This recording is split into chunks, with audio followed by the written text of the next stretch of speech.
زمانے میں معزز تھے مسلمان ہو کر، وہ زمانے میں معزز تھے مسلمان ہو کر، اور ہم خوار ہوئے تارک قرآن ہو کر۔ میرے محترم سامعین کرام، نہایت ہی محبت عقیدت کے جذبے سے ایک تحفہ درود شریف رسول اللہ صلی اللہ علیہ وسلم کی بارگاہ اقدس میں پیش فرما دیجیے۔ اللهم صل على محمد النبي الأمي وعلى آله وسلم تسليما۔ میرے قابل قدر سامعین اکرام، آج کی گزارشات کا موضوع قرآن مجید کی عظمت اور قدر و قیمت اور موجودہ حالات میں ہمارے کرنے کے کام کیا ہیں۔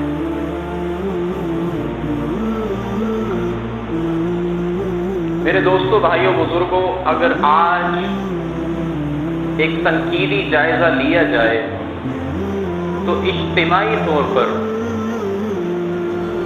ہم قرآن کی قدر و قیمت اور اس کی عظمت سے غافل ہیں۔ اجتماعی طور پر ہمیں اس کی اہمیت اور اس کی قدر کا اندازہ بھی نہیں کہ قرآن ہے کیسی، یہ کس ذات کا کلام ہے، کتنی بابرکت اور کتنی رحمتوں والا کلام ہے۔ آج ہمیں اس بات کا اندازہ نہیں، اور تحقیقی بات یہ ہے کہ مرنے سے پہلے اس دنیا میں رہتے ہوئے ہمیں اس بات کا اندازہ ہو بھی نہیں سکتا۔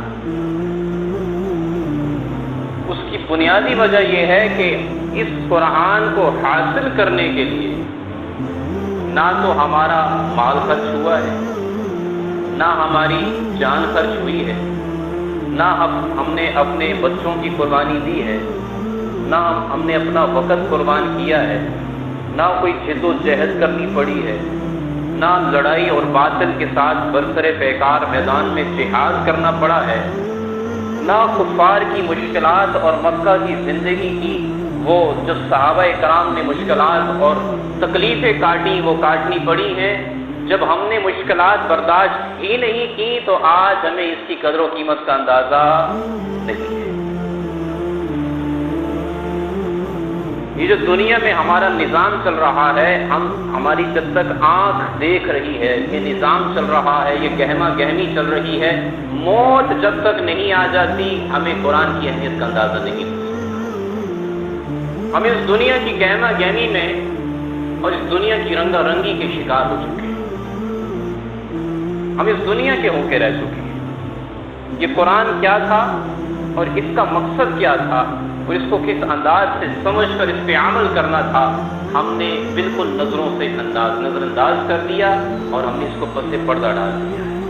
یہ قرآن اگر ہم نے سمجھ لیا تو صرف طاقوں میں، الماریوں میں، اچھے غلاف میں، مزین غلاف کے اندر سجا کے رکھنے کے لیے سمجھ لیا، اور صرف کسی بزرگ کے، کسی بڑے کے انتقال کے بعد گھر کے اندر 4 لوگوں کو بلا کر قرآن خوانی کروانے کے لیے اس کو ہم نے سمجھ لیا۔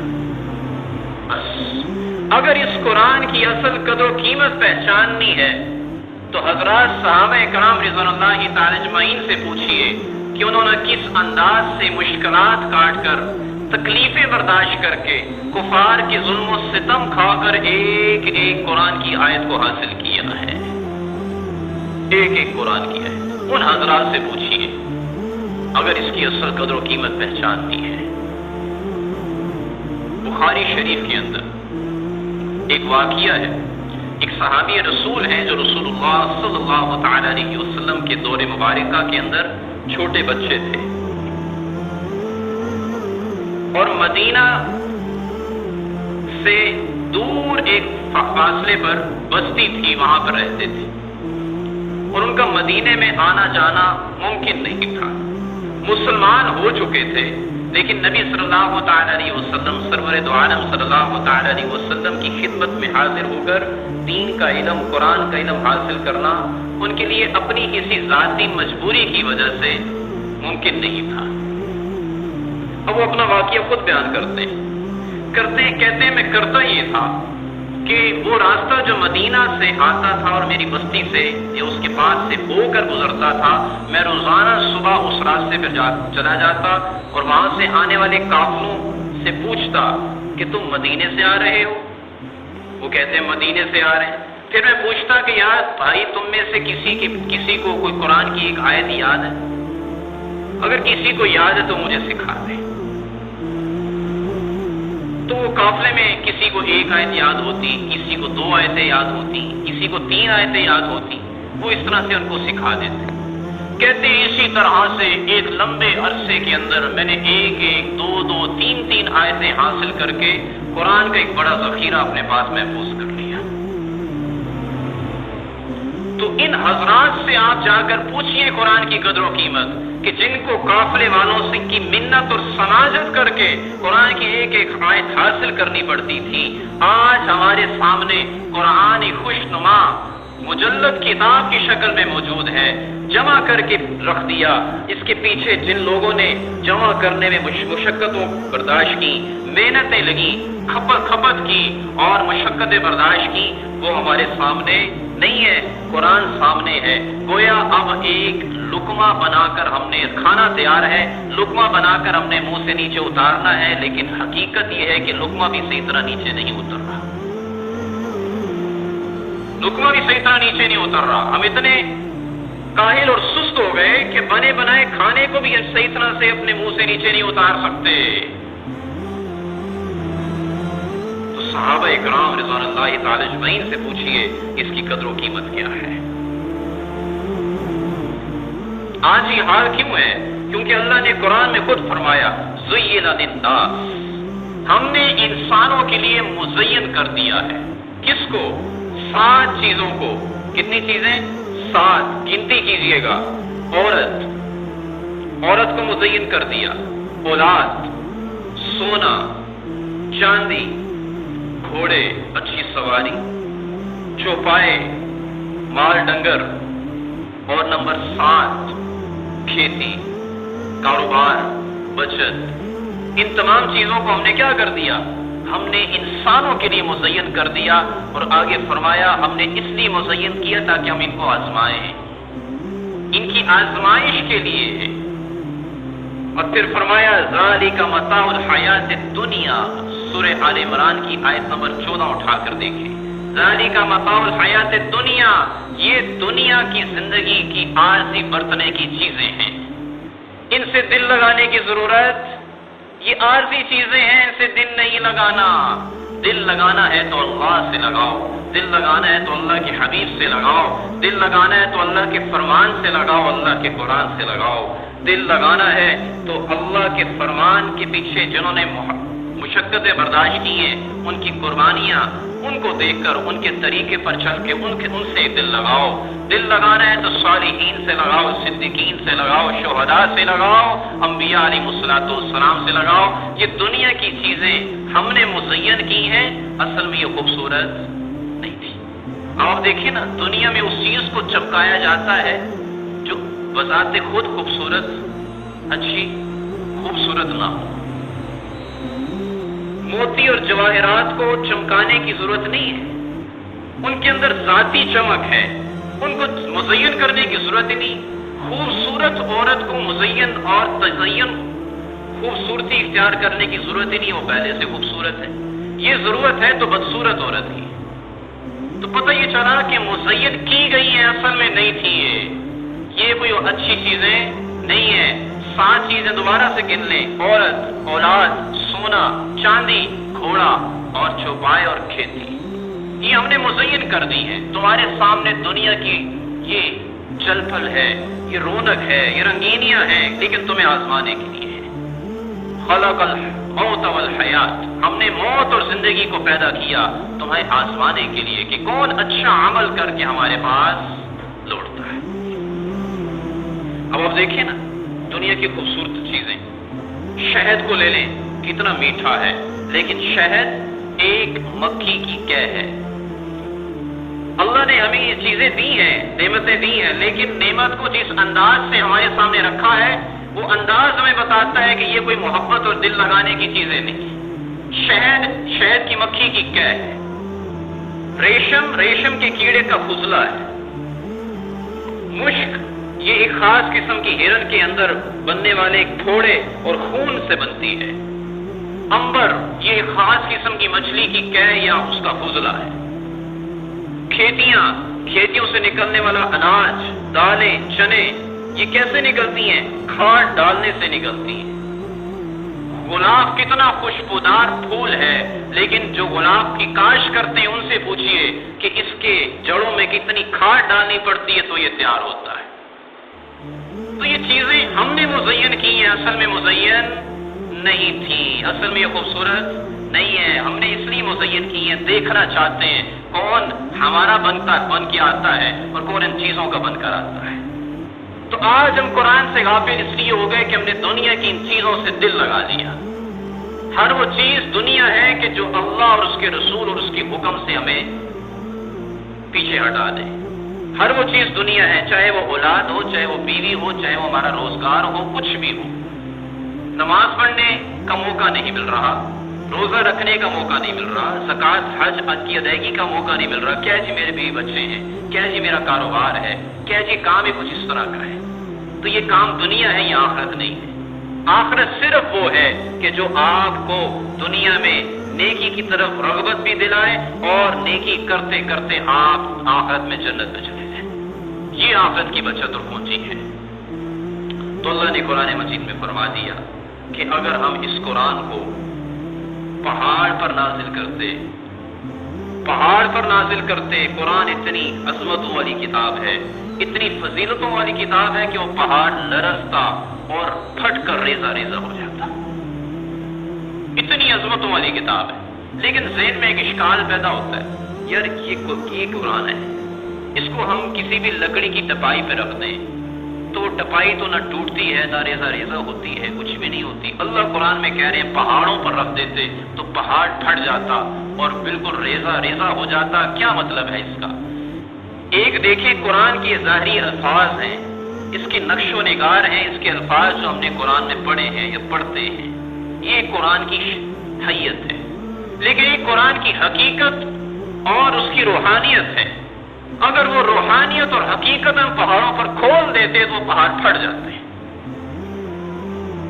لیکن اس قرآن کو کس نے قبول کیا؟ اس قرآن کے حق کو حضرت انسان نے، رسول اللہ صلی اللہ تعالی علیہ وسلم کے سینے مبارک نے قبول کیا. اس سینے سے ہوتا ہوا آج یہ قرآن ہمارے پاس موجود ہے.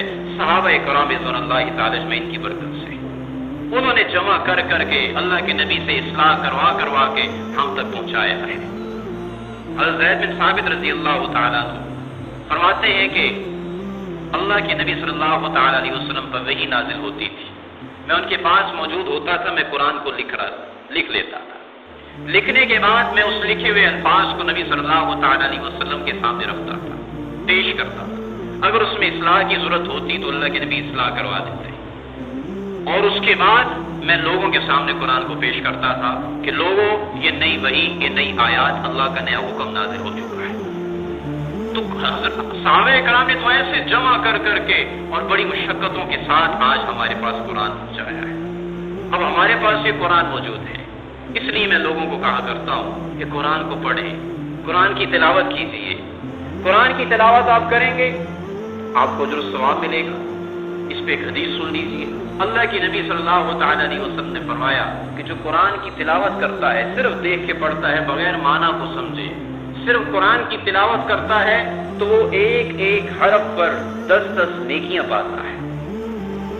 اور پھر فرمایا کہ میں یہ نہیں کہتا کہ الف لام میم یہ ایک حرف ہے. سورہ بقرہ کی پہلی آیت، الف لام میم ایک حرف ہے، میں یہ نہیں کہتا، بلکہ الف ایک حرف ہے، لام ایک حرف ہے اور میم ایک حرف ہے.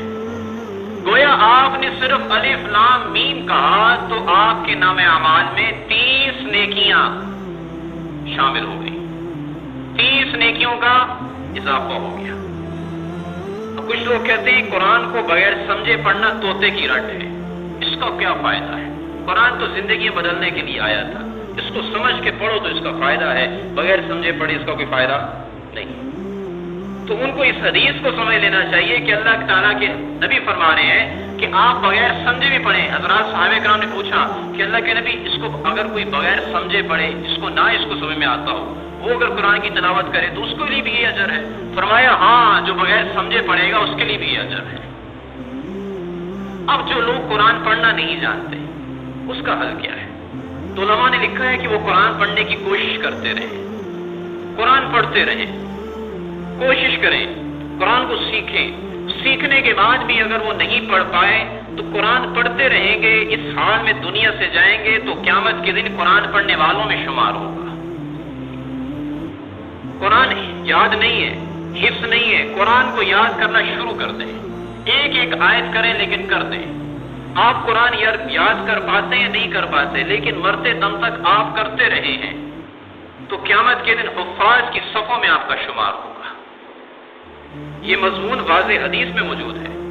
اللہ کے نبی صلی اللہ تعالی علیہ وسلم کے پاس ایک شخص آیا, کہنے لگا کہ اللہ کے نبی, ایک قوم کا ایک شخص ہے, وہ ایک قوم سے محبت کرتا ہے لیکن ان کے ساتھ مل نہیں پاتا, ان جیسی عادات اور ان جیسی خصوصیات کو اپنا نہیں پاتا.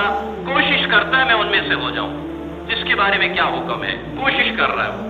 تو رسول اللہ صلی اللہ تعالی علیہ وسلم نے فرمایا کہ جو جس قوم سے محبت کرتا ہے, جو جس سے محبت کرتا ہے, وہ قیامت کے دن اسی میں شمار کیا جائے گا. مشہور حدیث ہے المرء مع من احب کما قال علیہ الصلوۃ والسلام. ہر شخص اسی کے ساتھ ہوگا کہ جس سے اس نے دنیا میں محبت کی ہوگی. آج ہم قرآن سے محبت کریں, قرآن والوں سے محبت کریں, قرآن کا درس دینے والوں سے محبت کریں, کل قیامت میں ہم قرآن والوں کے ساتھ اٹھائے جائیں گے. حفاظ سے محبت کریں, کل حفاظ کے ساتھ اٹھائے جائیں گے. علماء سے محبت کریں اور صلحاء سے محبت کریں, کل قیامت کے دن صلحاء میں اٹھائے جائیں گے. یہ ہے قرآن. قرآن ایسی بابرکت کتاب ہے. قرآن کے ساتھ جس کی نسبت ہو جاتی ہے اس کی نسبت تبدیل ہو جاتی ہے, اس کا نام تبدیل ہو جاتا ہے, اس کی عظمت, اس کی رفعتیں بلند ہو جاتی ہیں. دیکھیے رمضان المبارک میں قرآن نازل ہوا, رمضان سارے کے سارے مہینوں میں سب کا سردار بن گیا. رسول اللہ صلی اللہ تعالی علیہ وسلم پر قرآن نازل ہوا, اللہ کے نبی امام الانبیاء بن گئے. حتیٰ کہ جس ٹپائی کے اوپر یہ قرآن رکھا جاتا ہے اس ٹپائی کی اتنی قدر و قیمت ہے جتنی قرآن کی ہے. اس ٹپائی کو پھینکا نہ جائے, اس کو لات نہ ماری جائے. قرآن علم کا مجموعہ ہے. جس قلم کے ساتھ علم لکھا جاتا ہے اس قلم کو پھینکنے کی اجازت نہیں ہے, بے ادبی ہے. جو غلاف قرآن کے اوپر چڑھایا جاتا ہے اس غلاف کو پاؤں میں رودنے کی اجازت نہیں ہے, بے ادبی ہے. قرآن کے ساتھ جو چیز بھی جڑتی ہے وہ با کمال اور با مقام ہو جاتی ہے, اس کی رفعتیں بلند ہو جاتی ہیں. وہ اگر کامل ہے تو اکمل بن جائے گی, وہ اگر بلند ہے تو ارفع ہو جائے گی. قرآن کی ایسی حیثیت. قرآن انسان کے درجوں کو بڑھاتا ہے. وہ آپ نے مشہور حدیث سنی ہوگی, قیامت کا دن ہوگا, قرآن کا حافظ ہوگا, اس کو کہا جائے گا کہ تو قرآن پڑھتا جا اور جنت کے درجے چڑھتا جا. جہاں جیسے تو دنیا میں قرآن بہت خوبصورت کر کے ہماری رضا اور اخلاص کے لیے قرآن پڑھتا تھا, اسی طرح قرآن بالکل خوبصورت انداز میں پڑھتا چلا جا, جنت کے درجے چڑھتا چلا جا. جہاں تیرا قرآن کا آخری حرف ہوگا, جہاں تو قرآن مکمل کرے گا, وہی تیرا مقام ہوگا. تو جو قرآن سے جڑتے ہیں وہ عظمتیں, رفعتیں, کمالات پا جاتے ہیں. آج اگر ضرورت ہے تو قرآن سے جڑنے کی ضرورت ہے. قرآن کو پڑھیے, قرآن کو سیکھنے کی کوشش کیجیے. علماء سے اس کے دروس میں بیٹھ کر قرآن کی ایک ایک آیت کو باریکی سے سمجھیے اور پھر اس پر عمل کیجیے. حضرت عمر فاروق رضی اللہ تعالیٰ عنہ کتنے جلیل القدر صحابی, خلفاء میں سے دوسرے. حضرت نے سورۃ البقرہ قرآن مجید کی دوسری سورت 9 سالوں کے اندر اس کو سیکھا, اس کے دقائق, اس کے حقائق کو جانا, اس کے احکامات کو پہچانا. کتنے سالوں میں؟ 9 سالوں میں. آج درس نظامی کا کورس پورے 8 سالوں میں پڑھا دیا جاتا ہے. حضرت نے اتنی محنت کی کہ 9 سالوں میں 286 آیات کو سیکھ رہے ہیں, اور اس کے بعد انہوں نے خوشی کے اندر ایک اونٹ کو قربان کیا, سارے صحابہ میں اس خوشی میں تقسیم کیا. اور اس کے بعد انہوں نے ایک ایسا نظام قائم کیا جو آج تک مغرب بھی اس کی تعریف کرنے سے قاصر ہے. تعریف کرنے پر مجبور ہے، اس کی تعریف کر رہا ہے۔ تو قرآن انسان کو بلندیوں تک پہنچا دیتا ہے، قرآن انسان کو عظمتیں دلا دیتا ہے۔ آج کے دور میں قرآن کے ساتھ جو حرکتیں کی جا رہی ہیں، توہین امیز خاکے بنائے جا رہے ہیں، نعوذ باللہ قرآن کو جلایا جا رہا ہے، اس کے پیچھے مغرب کی، یورپ کی ایک سوچی سمجھی چال اور کئی سالوں پر محیط ایک منصوبہ بندی ہے۔ آپ دیکھیں عید کے دن سویڈن میں کیا ہوا، مسلمان عید پڑھ کے مسجد سے نکل رہے ہیں، جامع مسجد ہے، بڑی تعداد میں مسلمانوں نے عید پڑھی، مسجد سے باہر نکل رہے ہیں اور وہ دیکھتے ہیں کہ سامنے ایک شخص ہے جس کو پولیس کی سیکیورٹی حاصل ہے اور اس نے اپنے ہاتھ میں قرآن مجید کو تھام رکھا ہے اور قرآن مجید کو تھام کے لہراتا ہے اور یہاں بس نہیں کرتا، اس کے بعد قرآن کو جلانے کی کوشش کرتا ہے، نعوذ باللہ، قرآن کو جلانے کی کوشش کرتا ہے۔ ان کو پتا تھا مسلمان نکل رہے ہیں، مسلمانوں کے سامنے انہوں نے حرکت کی، وجہ کیا ہے؟ آئے دن یہ واقعات کیوں پیش آتے ہیں؟ آئے دن صحابہ کرام کی گستاخیاں کیوں ہوتی ہیں؟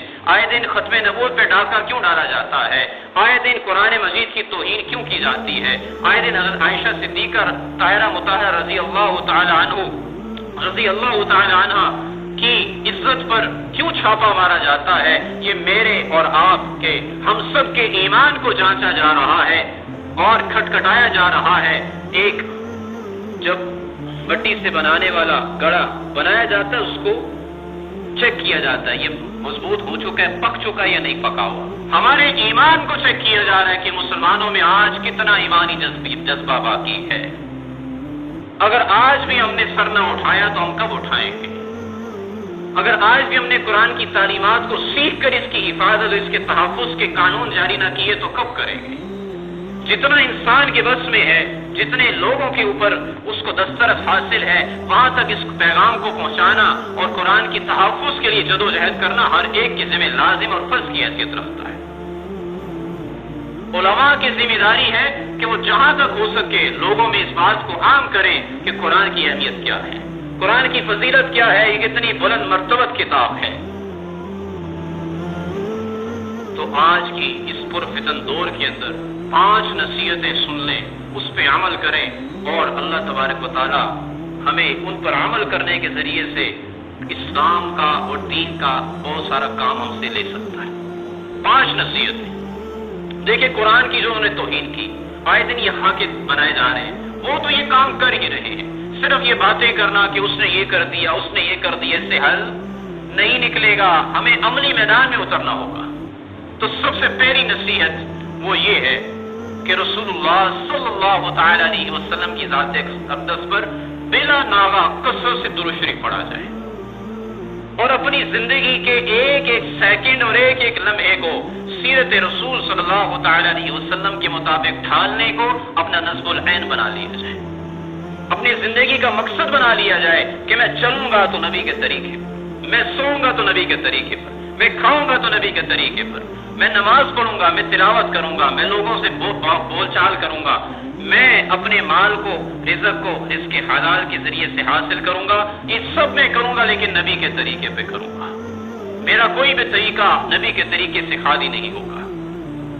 ایک بزرگ تھے، انہوں نے ساری زندگی تربوز نہیں کھایا، ان سے پوچھا کہ حضرت کیوں نہیں کھایا؟ فرمانے لگے کہ میں نے نبی صلی اللہ تعالی علیہ وسلم کی زندگی کے اندر تربوز کھانے کا کوئی طریقہ میں نے معلوم نہیں کیا، مجھے پتہ نہیں چلا، لہٰذا مجھے وہ طریقہ نہیں پتا تھا، میں نے نبی کی طریقے کے خلاف ورزی نہ کرتے ہوئے میں نے تربوز کھایا ہی نہیں۔ آج ہم بھی کھانا کھاتے ہیں، سوتے ہیں، جاگتے ہیں، چلتے ہیں، نبی کے طریقے کو اپنے لیے کامیابی کا زاویہ اور کامیابی کا زینہ بنا لیجیے۔ دوسری نصیحت، آج کے اس پرفتن دور کے اندر ہمیں ضرورت ہے اس بات کی کہ ہم اگر مقابلہ کرنا چاہتے ہیں اور ان پروپیگنڈوں کو نیست و نابود کرنا چاہتے ہیں تو ہمیں صحابہ کرام رضوان اللہ تعالی اجمعین کی زندگی کے اندر آنے والے اور اٹھنے والے جتنے فتنوں کا مقابلہ انہوں نے کیا اس کو دیکھنا ہوگا، اور ہر دعا، ہر نماز میں، ہر دعا کے اندر ان کے نہج پر چلنے کی اللہ سے دعا بھی مانگیے، اور سال میں ایک مرتبہ کتاب حیات صحابہ مولانا یوسف کاندلوی صاحب رحمۃ اللہ علیہ کی ہے، اردو میں چھپ چکی ہے، وہ ایک مرتبہ سال میں ضرور پڑھیے۔ آپ کو صحابہ رسول کا نہج معلوم ہوگا، انہوں نے اللہ کے نبی کے دین کو کس انداز سے پھیلایا ہے، کس انداز سے ترقی دی ہے، کس انداز سے اس دنیا میں رہ کر دین کی اشاعت اور فتوحات اور پوری دنیا پر راج کیا ہے، آپ کو ان کے واقعات سے پتہ چلے گا۔ تیسری گزارش، اس پرفتن دور کے اندر اگر ہمیں اپنے لیے ماڈل بنانا ہے تو رسول اللہ صلی اللہ تعالی علیہ وسلم کو بنانا ہے۔ ہر ایک کام کے اندر نبی کے طریقے کو دیکھنا ہوگا، اور صحابہ کرام کے جتنے بھی واقعات ہیں جس میں انہوں نے فتنوں کا کلا کما کیا، اس کو یاد کریں، اپنے بچوں کو سنائیں، اس کو یاد کریں، اسکول و کالج میں اس کی تعلیم دی جائے، اس کو یاد کریں، جتنے لوگوں تک آپ اس پیغام کو پھیلا سکتے ہیں، تاکہ اگر کوئی بھی کسی مشکل کا شکار ہو جائے تو اس واقعے کے ذریعے سے ہدایت پا کر، اس واقعے کے ذریعے سے روشنی پا کر وہ اس راستے سے نکل جائے۔ آج ہمارے ساتھ ویسے حالات پیش آ رہے ہیں جیسے صحابہ اکرام کے ساتھ پیش آئے تھے، لیکن ہمارے سامنے ان کی تعلیمات، ان کے طریقہ نہیں ہے، جس کی وجہ سے ہم گھبرا جاتے ہیں اب کیا کرنا ہے، اب ہمیں کیا کرنا ہوگا۔ ہم غیروں سے راستے پوچھتے ہیں کہ ہمیں اب کیا کرنا ہے۔ ہمارے پاس قرآن و حدیث کے اندر پورے کی پوری زندگی اور لائے عمل ہمیں دے دیا گیا، اور ضابطۂ حیات قرآن اسلام کو بنا دیا گیا، ہم غیروں کے طریقوں پہ کیوں چلیں؟ اور سب سے آخر میں وہ یہ ہے کہ جتنی غیر ملکی مصنوعات ہیں، سویڈن کی ہوں، فرانس کی ہوں، قادیانی کی ہوں، جتنی بھی غیر ملکی مصنوعات ہیں، کوشش کی جائے کہ ان سب کا بائیکاٹ کیا جائے، کوشش کی جائے کہ ان سب سے اجتناب کیا جائے۔ گھریلو استعمال ہونے والی چیزیں، شیمپو، صابن اور اس طرح کی اتنی بھی چیزیں ہیں، بے شمار ایک طویل لسٹ ہے، ان تمام چیزوں کا بائیکاٹ کیا جائے، چاہے وہ کھانے پینے کی چیزیں ہیں، استعمال کرنے کی چیزیں ہیں، سب کا بائیکاٹ کریں۔ اور کم از کم ہم اتنا تو کر سکتے ہیں کہ ان چیزوں کا بائیکاٹ کر کے ہم اللہ اور اس کے رسول کو اس بات کی جہادت ضمانت دے دیں کہ ہم نے ان کے چیزوں کو اور ان کو نفع پہنچانے سے اپنے آپ کو باز رکھا ہے، اپنے آپ کو بچا کے رکھا ہے۔ کل قیامت کا دن ہو، کہیں ہم سے پوچھ نہ لیا جائے ہمارا مال تم نے ہمارے خلاف استعمال کیا، 4 پیسے اگر ان کو بچ جاتے ہیں تو ہمارے خلاف ہی استعمال ہوں گے، اور ایک بڑا بزنس اس کے ذریعے سے کیا جا رہا ہے۔ آج ان کی مصنوعات کو عالمی طور پہ بند کر دیا جائے تو ان کی جتنی بھی معیشت ہے ساری زمین پہ آگے گر جائے گی، وہ ہمارے سامنے گھٹنے ٹیکنے پر مجبور ہو جائیں گے۔ لیکن فرق صرف اتنا ہے کہ سارے اسلامی ممالک کو متحد ہونا ہوگا۔ تو اللہ سے دعا ہے کہ اللہ تبارک و تعالی مسلمانوں کے اندر اخوت اور مسلمانوں کے اندر اتفاق بھی پیدا فرمائے، اور ہمیں صحابہ کرام رضوان اللہ تعالی اجمعین کے نیج پر چل کر ان فطروں کا مقابلہ بھی نصیب فرمائے، اور رسول اللہ صلی اللہ تعالی علیہ وسلم سے ایک بے لوث محبت کرنے کی بھی توفیق نصیب فرمائے، اور قرآن سے وابستگی پیدا کرنا، قرآن کو سیکھنا، اس کے دروس میں بیٹھنا، کہیں پہ درس ہو رہا ہے، کہیں کتنی دیر کا ہو رہا ہے، اس میں شامل ہو جانا، اور قرآن کی اللہ کے اس فرمان کو سیکھ کر پھر اس کو زندگی میں نافذ کرنے کی ہم سب کو توفیق بھی عطا فرمائے، اور ان سب باتوں پہ عمل کرنے کی توفیق نصیب فرمائے۔ وآخر دعوانا الحمدللہ رب العالمین۔